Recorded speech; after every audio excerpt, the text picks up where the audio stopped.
un podcast de Cooperativa. Este es un podcast sobre historias que suceden delante y detrás de la pantalla, sobre las personas que hacen películas, las personas que las ven y las personas que las sueñan.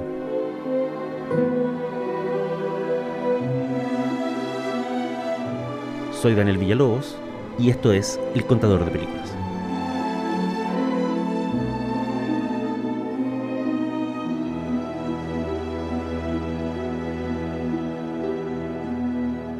Esto es El Contador de Películas y la historia de hoy se llama Una película del sur, una película del norte. Este mes se cumple el aniversario de dos estrenos muy distantes entre sí, tanto que de hecho sus mismos nombres los separan. El primero es un filme español. Aunque había tenido exhibiciones oficiales en festivales como Cannes, Toronto y Chicago durante 1983, su primer estreno comercial fue el 5 de enero de 1984 en Holanda. El filme fue dirigido por Víctor Erice y se llama El Sur. En el sur casi nunca nieva. Vaya sitio más raro. Oye, mamá, ¿por qué nosotros nunca hemos ido por allí? El segundo filme de aniversario este mes se estrenó el 11 de enero de 1984 en Nueva York. Lo dirigió Gregory Nava y se llama El Norte. Inspired by a dream. Al norte. El norte.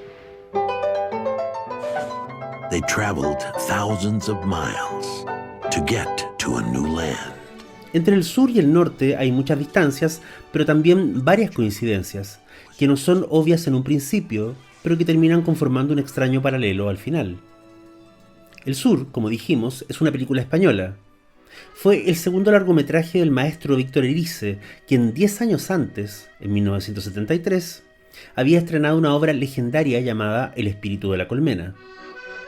Erice le había dado vueltas a distintos proyectos por largo tiempo.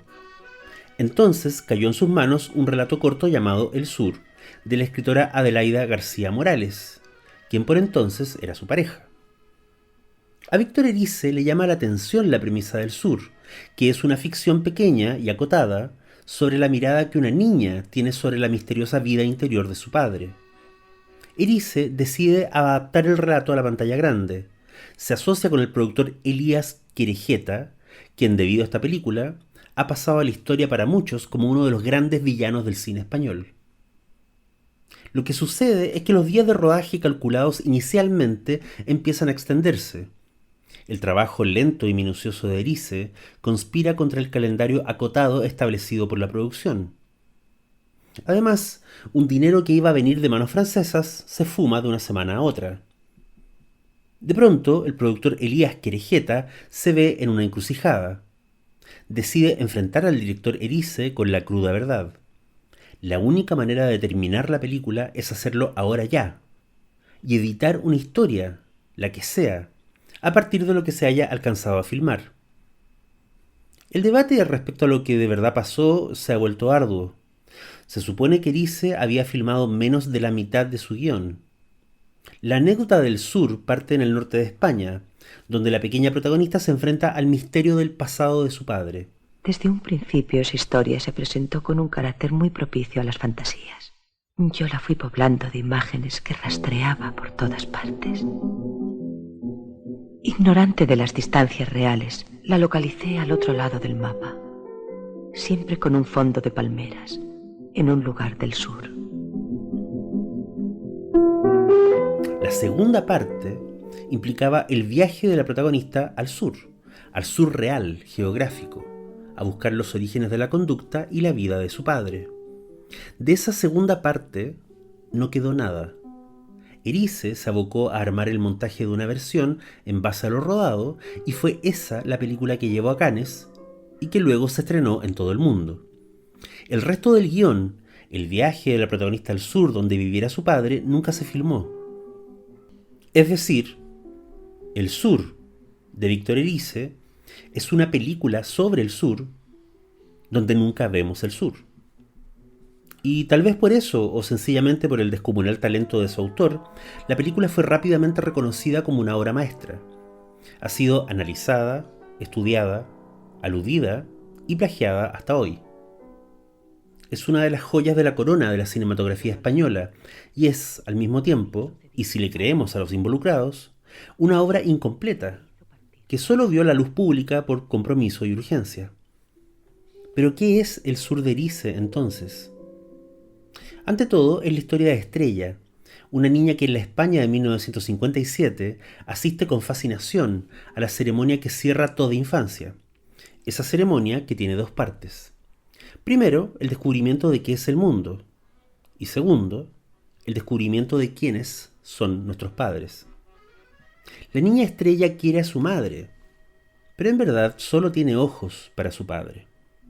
Ese padre que es distante y cariñoso a la vez, que tiene oficio de médico, pero que en verdad también es mago, intelectual, poeta, y además saorí, es decir, cateador de aguas subterráneas, mediante herramientas que apenas se distinguen de la simple superstición.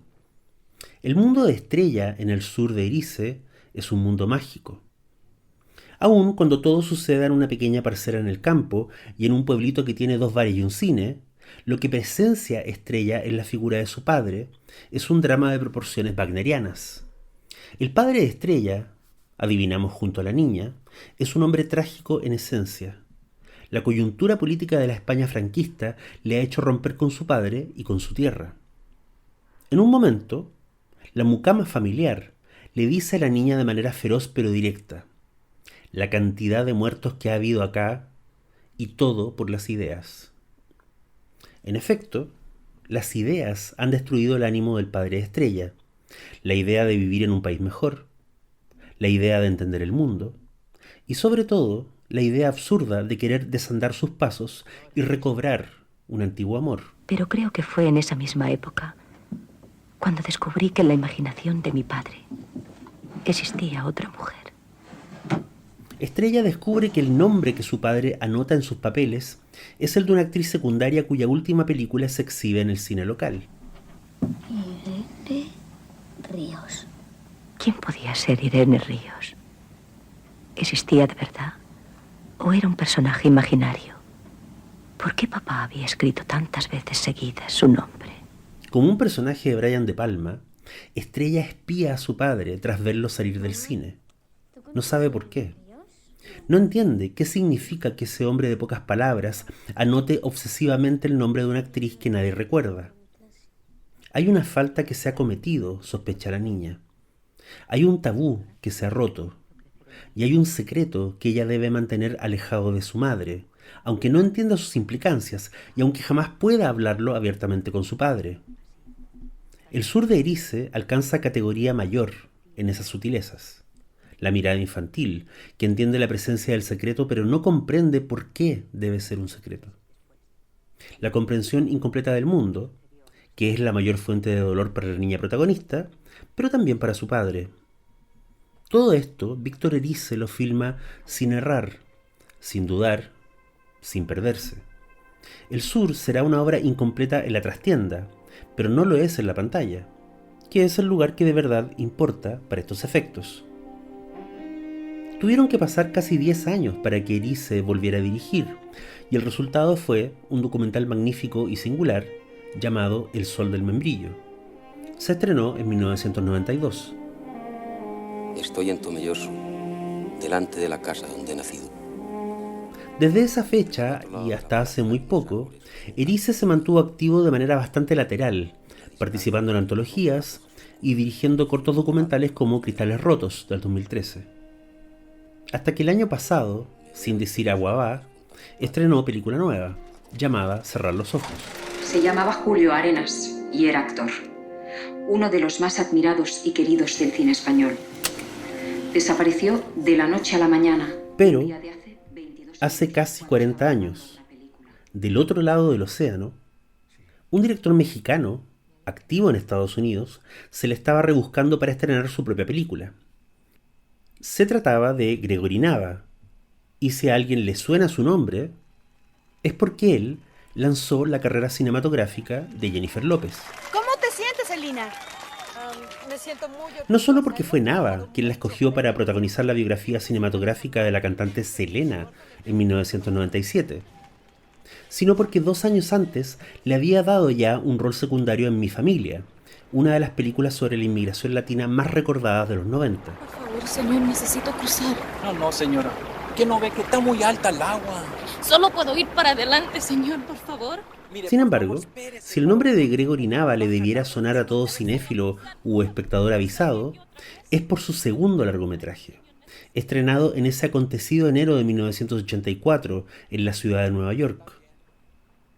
La película de Nava se llama El Norte, y su importancia cultural es tan indiscutible que no solo forma parte del prestigioso catálogo de la colección Criterion, sino que en 1995 fue elegida para ser conservada en la colección de la Biblioteca del Congreso de Estados Unidos. Y si te agarran sin papel, corriendito que te regresan para este lado y esa es tu muerte. El Norte es una historia sencilla, pero cuya anécdota cruel hemos visto en distintos parajes y épocas a lo largo del continente en los últimos 100 años. La película se inicia en un pueblito de Guatemala, donde los trabajadores que recolectan café están intentando organizarse para mejorar sus condiciones laborales. Por eso, son masacrados por la milicia. Rosa y Enrique, los hijos de uno de los trabajadores asesinados, deciden huir lejos. El único lugar que se les ocurre es el país soñado a través de las revistas de mujeres y los chismes de señoras, el Estados Unidos de la televisión, el lugar al que ellos solo se refieren como el Norte. La película de Gregory Nava sigue a los hermanos en una odisea que no por cotidiana deja de ser muy dramática. Sin contactos, sin amigos, ni dinero, quedan varados en la frontera de México hasta que un coyote retirado acepta hacerlos cruzar a Estados Unidos. Pero el cruce no es por el desierto o las montañas, es por las alcantarillas abandonadas, que alguna vez conectaron ambas naciones y que ahora son un laberinto de basura y ratas. Hasta el más pobrecito tiene un excusado igualito al de don Rodrigo. Rosa y Enrique llegan al norte, al país de las oportunidades. Surgen los problemas esperados. Son ilegales, lo que significa que cualquier patrón puede abusarlos y cualquier compañero de trabajo puede denunciarlos a la policía. La vida que inician en los barrios del sueño americano termina no siendo tan diferente al horror de la selva guatemalteca que dejaron atrás. En ambos lugares viven oprimidos, en el límite de la miseria. En ambos lugares acecha la violencia armada, casi siempre de parte del propio Estado. El Norte fue una película que le habló hondamente a espectadores y críticos, tanto en Latinoamérica como en Estados Unidos. El reseñista de Chicago, Roger Ebert, escribió que cuando se tomaba su café en la mañana, no solía detenerse a pensar en las condiciones bajo las cuales esos granos habían sido recolectados. El Norte le obligó a él y a otros muchos espectadores del primer mundo a mirar el fenómeno con ojos nuevos. Antes de la película de Nava, era cosa corriente en Hollywood que los conflictos políticos del tercer mundo fueran vistos en el cine a través de un protagonista blanco, un reportero, un abogado, incluso un militar, cuya toma de conciencia resultaba ser el centro del drama. En el Norte no hay protagonistas blancos, y la toma de conciencia es a la inversa. Los hermanos Rosa y Enrique aprenden que en el corazón de ese gran país con el que fantaseaban, incluso en el centro del Norte, no hay espacio para ellos. Y es aquí, de una manera muy oblicua, que el sur y el norte, dos películas tan opuestas, se encuentran. En la película de Erice, una mujer del pasado le escribe una carta muy dolorosa al padre de la protagonista. En esa carta, la mujer hace una confesión devastadora. Le escribe: he vivido tanto y no he encontrado todavía ese sitio del que ya nunca se quiere regresar. Ese sitio, que alguien podría llamar el hogar, el terruño o el cuarto propio, es el sitio que la protagonista del filme de Erice se lanza a conocer al final de su historia, cargando una tragedia a cuestas. Convertida a medias en una adulta, Estrella cierra su maleta y luego cierra la película con una frase: por fin iba a conocer el sur. Por su parte, en el momento más dramático del norte, los dos hermanos tienen una última conversación. Uno de ellos no va a ver el amanecer. hablan de sus esperanzas. Rosa le dice a Enrique: en nuestra propia tierra nos quieren matar. En México solo encontramos pobreza. Tampoco pudimos hacer un hogar ahí. Y aquí en el norte tampoco nos aceptan. Tal vez tendremos un hogar cuando nos muramos. La necesidad de encontrar un lugar en el mundo es común a todos los seres humanos. Es común a los que inmigran y a los que nunca salen de la tierra donde nacieron. La gente se mueve de un lugar a otro por muchas razones. Por miedo, por hambre, por amor, o por el deseo de saber el misterio de su propio origen. Pero todos, niñas españolas, hermanos guatemaltecos, o chilenos varios, quieren llegar a un hogar. Ese hogar que puede estar en el sur, en el norte, o, incluso a veces, en la butaca de un cine vacío. Muchos años andamos buscando y probando. Esto fue El Contador de Películas. Soy Daniel Villalobos. Hasta la próxima. Mi padre guardaba algo que yo desconocí. Así, casi sin darme cuenta, me convertí en su cómplice secreto.